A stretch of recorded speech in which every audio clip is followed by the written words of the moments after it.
बिस्मिल्लाहिर्रहमानिर्रहीम। इय्याका नअबुदु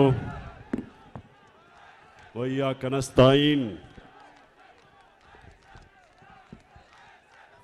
जनाब महमूद खान वज़ीर आला पख्तूनख्वा, मुराद सईद यूथ के रहनुमा, मेरे प्रोविंशियल मिनिस्टर्स, मेंबर्स पार्लियामेंट और मेरे स्वात के जुनूनी टाइगर्स, मैं आपका शानदार इस्तकबाल का शुक्रिया अदा करता हूं। सबसे पहले बल्दियाती इलेक्शन आ रहा है।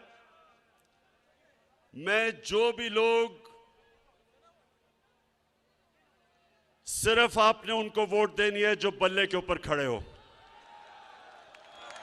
और जो हमारे तहरीक इंसाफ के नौजवान बल्ले के खिलाफ खड़े हुए हैं, मेरी आपसे दरखास्त है कि आपको बैठ जाना चाहिए, क्योंकि हमने ये इलेक्शन जीतना है। अच्छा, मैं मेरे स्वात के नौजवान और मेरे पाकिस्तानियों, आज मेरे लिए बहुत खुशी का दिन है। आज मैंने खास अल्लाह का सुबह उठ के शुक्र अदा किया। क्या वजह है स्वात के लोगों, मैं क्यों इतना खुश हूं? क्योंकि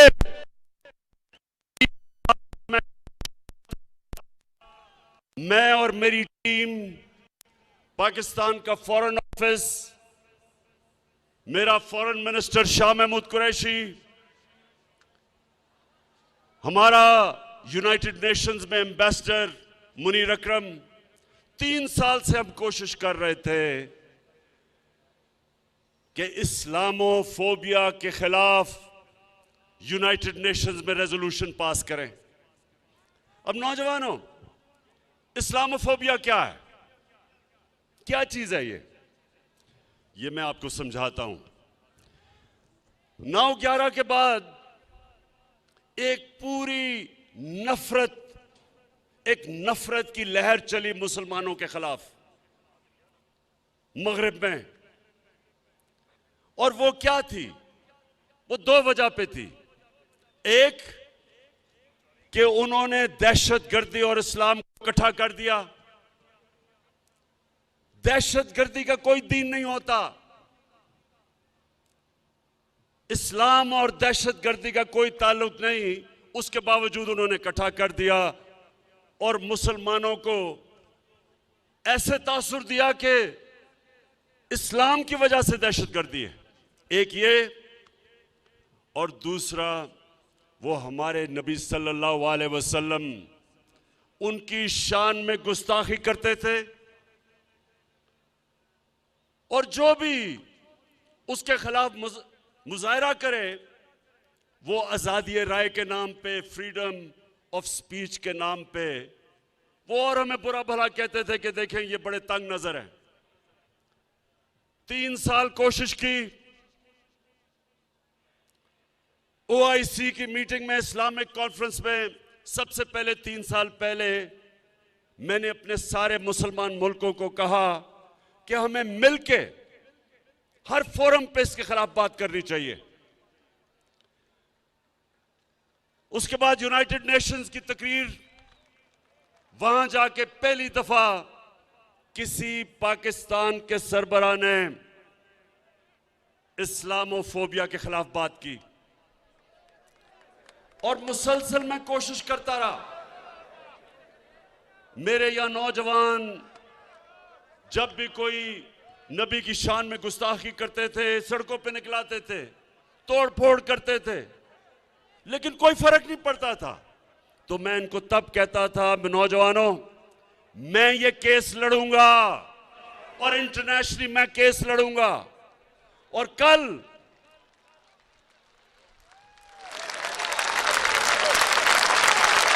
और अल्लाह का करम है, कि कल ये फैसला हुआ, यूनाइटेड नेशंस की रेजोल्यूशन हुई, 57 मुसलमान मुल्कों ने मिलकर पेश की पाकिस्तान की रेजोल्यूशन इस्लामोफोबिया के खिलाफ। सुबह से सारी मुसलमान दुनिया से मुझे मुबारकें मिल रही हैं। इस्लामोफोबिया का नुकसान सबसे ज्यादा जो मुसलमान मगरबी ममालिक में थे उनको होता था। आदमी दाढ़ी वाला निकलता था, उसको बुरा भला कहते थे। औरत, मुसलमान औरत हिजाब करती थी, उसको सड़क पे गालियां निकालते थे, कोई पूछने वाला नहीं था। और आज सबसे ज्यादा जो खुश हैं वो बैरून मुल्क पाकिस्तानी हैं, बैरून मुल्क मुसलमान हैं।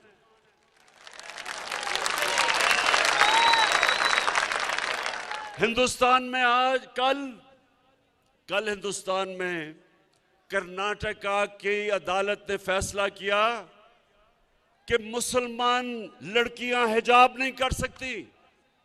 इसको इस्लामोफोबिया कहते हैं कि मुसलमान लड़कियों को हिजाब करने से अदालत ने मना कर दिया, क्योंकि वहां एक तासुब वाली, तंग नजर वाली आरएसएस की हुकूमत जो इस्लाम के खिलाफ है, मुसलमानों के दुश्मन है, अदालत ने यह फैसला कर दिया कि औरत अपने सर पे चादर नहीं ले सकती। यानी औरतें कपड़े उतार तो सकती हैं लेकिन कपड़े पहन नहीं ज्यादा सकती। ये है इस्लामोफोबिया।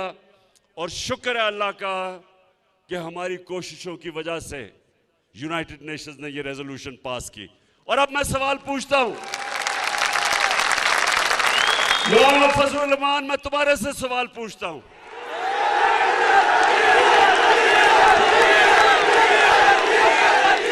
गलती हो गई, सॉरी, मौलाना नहीं, फजलुर रहमान, क्योंकि मौलाना आलमे दीन की मैं इज्जत करता हूं। तो मैं फजलुर रहमान से पूछता हूं कि 30 साल से हर हुकूमत में आप शामिल हुए हैं, दीन के नाम पे सियासत करते हैं। मैं आपसे पूछता हूं कि कभी आपने किसी मगरबी रहनुमा के मुंह से एक लफ्ज भी निकाला इस्लामोफोबिया के खिलाफ, बल्कि किसी से बात भी की? जब हमारे मदरसों के बच्चों को आप निकालते हैं इमरान खान के खिलाफ, तो उनको क्या कहते हैं कि ये यहूदी लॉबी है। तो शर्म आनी चाहिए कि जिसको यहूदी कहते थे उसने वो काम किया है जो आपने आज तक 30 साल में नहीं कर सके। पाकिस्तानियों, ये 1973 के बाद 1973 में पाकिस्तान की असेंबली ने फैसला किया था कि जो लोग हमारे नबी सल्लल्लाहु अलैहि वसल्लम को आखिरी पैगंबर नहीं मानते वो मुसलमान नहीं हैं। ये 1973 की असेंबली ने फैसला किया था। उन्होंने कहा था कि कायदियानी जो हमारे नबी सल्लल्लाहु अलैहि वसल्लम को आखिरी नबी नहीं मानते वो मुसलमान नहीं है, वो अक़लियत है।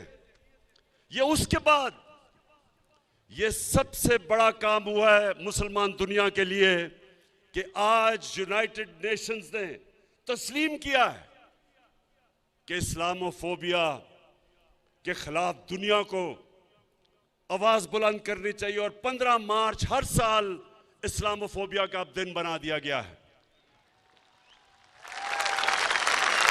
और साथ के लोगों, मैं पूछता हूं, इन पिछले 35 साल में जो 3-3 दफा वजीर आजम बने, मैं इनसे पूछता हूं कि कभी आपने यूनाइटेड नेशंस में इसके खिलाफ बात की?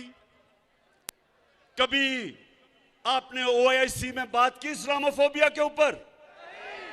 और खास तौर पे नवाज शरीफ, जब आप पर्चियां पकड़ के अमेरिकी सदर के सामने बैठे हुए थे तो एक पर्ची इस्लामोफोबिया की भी पकड़ लेनी थी, एक कश्मीर की भी पर्ची पकड़ लेनी थी।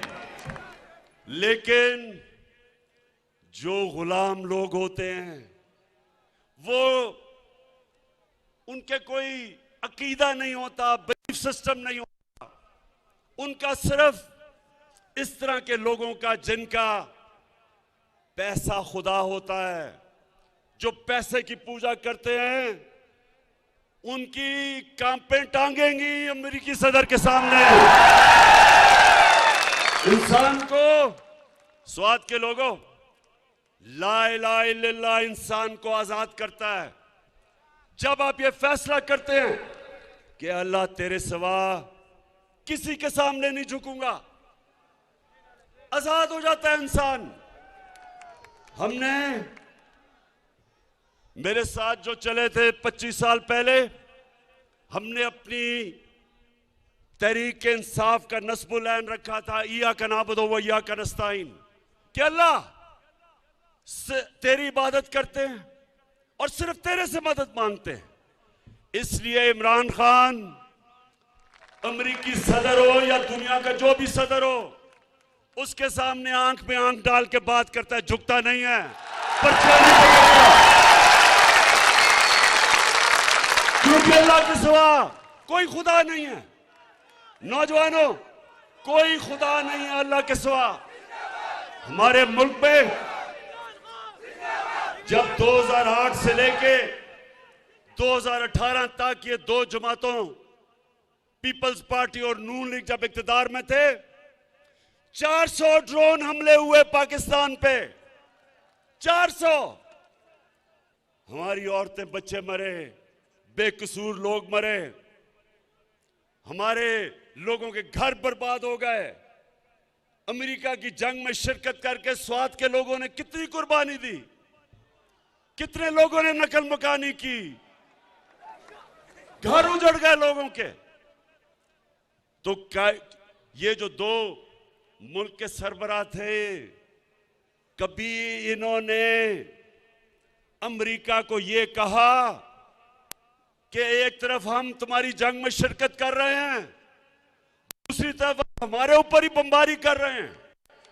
ये कभी दुनिया की तारीख में कभी किसी मुल्क पे ये गुजरी है? नहीं गुजरी। ये क्यों नहीं बोले? स्वात के नौजवानों, आप बाशऊर लोग हैं, सुने क्यों नहीं बोले? अगर इमरान खान के भी अरबों रुपए मुल्क से बाहर ऑफशोर अकाउंट्स में पड़े होते, मैंने यहां से चोरी करके मैं भी बड़े बड़े महलात लंदन के अंदर मेरे होते, बच्चे मेरे महलों में रह रहे होते, बड़ी बड़ी गाड़ियां मैं चला रहा होता चोरी के पैसे से, तो मैं भी उनके सदर के सामने पर्चियां लेके बैठा होता। क्योंकि जब स्वात के नौजवानों, जब वो चाहें, आज जिस तरह रूसियों के साथ, जितने भी रूसियों के बड़े बड़े उनके बिजनेसमैन के बाहर पैसे पड़े हैं, मगरिब के अकाउंट्स में, बैंकों में, उनके जायदाद सब जब्त हो रही हैं। तो इनको भी पता है कि जिधर इनके पैसे पड़े हैं, इनके महलात हैं, जब चाहे वो इनको जब्त कर सकते हैं। इनके पैसे ने इनको गुलाम बनाया है, इनके चोरी के पैसे ने इनको झुका दिया उनके सामने। और इन्होंने इस कौम को, जो एक अजीम कौम है, इन्होंने हमें भी अपनी हरकतों से हमें दुनिया में जलील किया है। ये सुन लें कि एक कौम, 100 गीदड़ों की कौम जिसका सरदार शेर हो,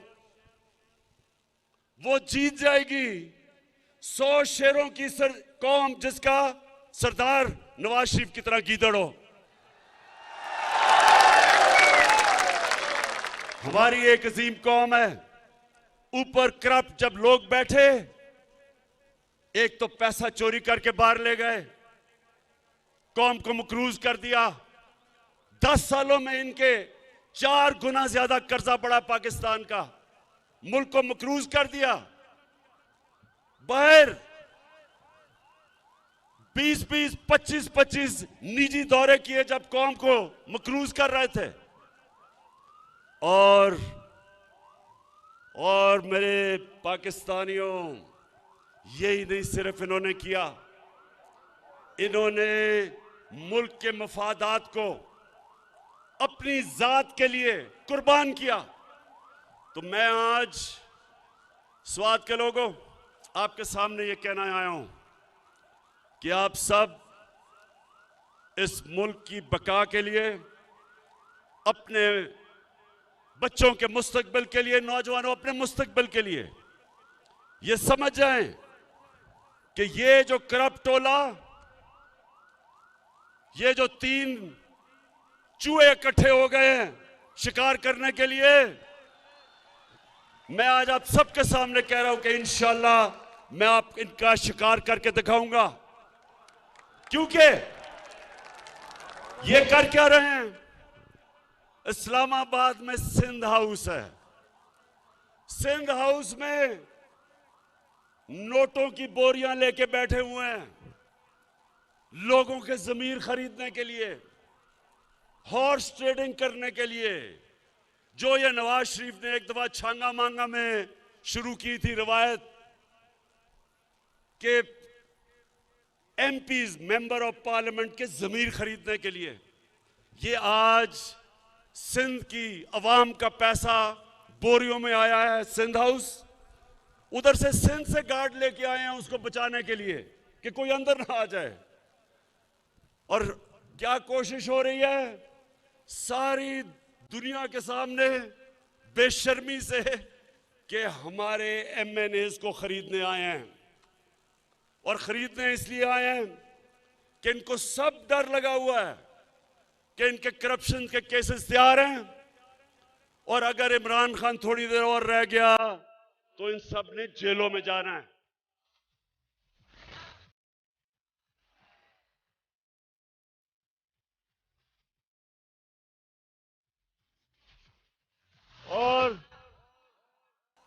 और इन्होंने फैसला किया सबने कि अगर ये कामयाब हो जाते हैं तो सबसे पहला काम इनका क्या होगा? नैब को खत्म करना, अपने करप्शन के केस खत्म करना। शर्म भी नहीं आती, खुल के कह रहे हैं कि हम आते साथ ही नैब खत्म करेंगे। तो इंशाअल्लाह ये जो आने वाले दिन हैं, ये पाकिस्तान की तारीख के फैसला कुन दिन है। इसमें फैसला होगा कि कैसा पाकिस्तान बनेगा। इसमें सब चोर एक तरफ हो गए और इन सब ने मुझे मौका दिया है, जिस तरह मैंने कहा कि इंशाअल्लाह एक गेंद से 3 विकेटें गिरेंगी। ये वो लोग हैं नौजवानों, ये वो लोग हैं आज जो ये खौफजदा हैं, जिस चीज से खौफजदा हैं वो ये कि मुल्क तरक्की कर रहा है। आज मैं चैलेंज करता हूं सबको कि मुआवजा कर लें कि इनके दौर में हालात क्या थे और हमारे 3.5 साल में क्या। हर चीज में हम इनसे आगे हैं। मुश्किल हालात में पाकिस्तान बना। पहले दिवालिया निकाला हुआ था इन चोरों ने, उसके बाद कोरोना आ गया। पाकिस्तान वो मुल्क था जिसने अपनी कौम को, हमने जो फैसले किए, अपनी कौम को कोरोना से भी बचाया और अपनी माइशत भी बचाई। दुनिया ये मानती है, दुनिया किस तरफ जा रही थी, हमने दुनिया के मुखालिफ फैसले किए और आज दुनिया कहती है कि जो पाकिस्तान ने अपने लोगों को कोरोना से बचाने के लिए फैसले किए थे वो सबसे बेहतरीन थे और हमें मानती है दुनिया। हमने उस दौर में एक्सपोर्ट्स पाकिस्तान की तारीख की रिकॉर्ड की, सबसे ज्यादा टैक्स पाकिस्तान का इकट्ठा किया। उस टैक्स से 10-10 रुपए हमने पेट्रोल और डीजल कम किया, 5 रुपए यूनिट बिजली कम की। हमारी टेक्सटाइल की रिकॉर्ड एक्सपोर्ट्स, इस मुल्क के अंदर कभी इतना ज्यादा ज़राअत के अंदर पैसा नहीं आया। गंदम की रिकॉर्ड, मकई रिकॉर्ड, चावल की रिकॉर्ड फसल। वो मुल्क जिसके जो ज़राअत का मुल्क था, पहली दफा किसानों को इस तरह का पैसा मिला। आईटी, जो नौजवानों का जो मुस्तकबिल है, रिकॉर्ड आईटी की एक्सपोर्ट्स की। मैं चैलेंज करता हूं, हर चीज में हम इनसे आगे हैं। हम वो हैं जिन्होंने पहली दफा अपने बच्चों का मुस्तकबिल सोचते हुए मौसम की तब्दीली को बचाने के लिए पहले 1 अरब दरख्त पख्तूनख्वा में उगाए, अब 10 अरब दरख्त सारे पाकिस्तान में उगाने जा रहे हैं अपने बच्चों का मुस्तकबिल बचाने के लिए। हमने 10 डैम्स शुरू किए हैं पाकिस्तान में। 50 साल के बाद बड़ी डैम्स बन रही हैं। मुमन डैम 2025 में, जो सारे पेशावर के इलाके को इनकलाब आ जाएगा, वहां ज़राअत में भी पेशावर के लोगों को पानी भी मिलेगा। उसके बाद दासू डैम, उसके बाद बादशाह डैम 2028 तक बनेगी। जो पाकिस्तान का जो पानी है, जो रिजर्वोयर है, वो दुगना हो जाएगा। इससे और जमीन काश्त में आएगी, इससे और ज्यादा इंशाल्लाह अनाज इस मुल्क में होगा, इससे इंशाल्लाह और खुशहाली आएगी। तो आखिर में स्वाद के लोगों, जरा मुझे अब आपने हाथ उठा के बताना है कि क्या, अभी नहीं, अभी हाथ नीचे करो, अभी मैं बताऊंगा। क्या आप तैयार हैं कि एक गेंद से मैं 3 विकेटें गिराऊं? और ये जो लोग हैं, नवाज शरीफ बाहर बैठा है। अच्छा, ये जरा सुने, कभी अपने टेलीफोन के ऊपर कभी गूगल करके देखें कि कभी हुआ है 3 दफा मुल्क का प्राइम मिनिस्टर, उसके बच्चे बाहर बैठे हैं, अरबों रुपए की प्रॉपर्टीज में बैठे हैं और कहते हैं हम पाकिस्तान के शहरी नहीं। बेटी के नाम में 4 बड़े बड़े लंदन के महंगे इलाके में घर हैं। एक अभी तक रसीद नहीं बता सके कि पैसा किधर से आया, क्योंकि चोरी का पैसा है। उसका जो मुंशी इसाक डार, वो भी बाहर बैठा है, उसके बेटे भी बाहर, अरबोपति सारे। इधर हमारा जो 3 के साथ जो शक्ल नजर आती है सूट पहन के, वो सूट इसलिए पहनता है कि जब वो यूरोपियन को मिलता है या अमेरिकी एम्बेसी से लोगों को मिलता है तो बताता है कि सर मैं भी आप ही की तरह हूं, देखिए मैंने सूट पहना हुआ, मैं अंग्रेजी बोलता हूं। तो शोबाज के आपको पता है मकसूद चपड़ासी कौन है? मकसूद चपड़ासी? मकसूद चपड़ासी वो है जो शहबाज शरीफ की चपड़ासी बना हुआ था। एक दिन उसको पता चला उसके बैंक में 375 करोड़ रुपया आ गया है और बाकी जो नौकरों के नाम पे 1600 करोड़ रुपया आया। तो जब से अदालत में पूछ रहे हैं कि जी पैसा किधर से आया, तो कभी शहबाज शरीफ की कमर में दर्द हो जाती है, कभी उसका वकील भाग जाता है, डेट्स पे डेट ले रहा है। इसको भी डर लगा हुआ है कि अगर ये इमरान खान रह गया तो ये अगले 2-3 महीने में ये भी जेल में जाएगा।